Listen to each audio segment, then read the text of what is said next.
आणि त्या एक मोठी बातमी समोर येते। राष्ट्रवादी पक्ष आणि घड्याळ चिन्हाबाबत सुप्रीम कोर्टात आज सुनावणी होणार आहे। शरद पवार यांच्या पक्षाकडून कोर्टात प्रतिज्ञापत्र सादर करण्यात आलं होतं।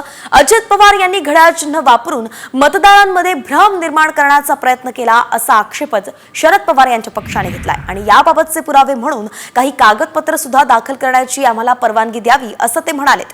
नेमकं काय सुरू आहे जाणून घेऊयात आमचे प्रतिनिधी प्रमोद जगताप यांच्याकडून। प्रमोद, काय सांगाल, सुनावणीत नेमकं कुठले दावे केले जात आहेत, काय घडामोडी घडतायत?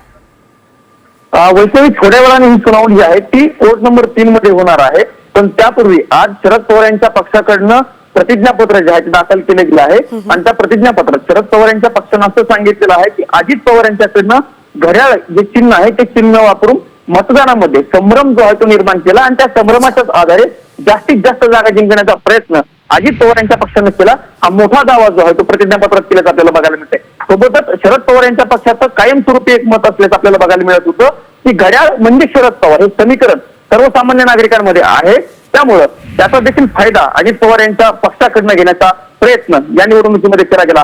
हे महत्त्वाचे मुद्दे जे आहेत ते प्रतिज्ञापत्रात मांडलेत आपल्याला बघायला मिळते। सोबतच आणखी काही तुम्ही हे जे संपूर्ण महत्त्वाचे मुद्दे आम्हाला सांगितले आहेत, या सुनावणीकडे आपल्या सगळ्यांचं लक्ष राहणार आहे आणि पाहावं लागणार आहे की नेमकं पक्ष आणि चिन्हाबाबत सुप्रीम कोर्ट काय म्हणतंय।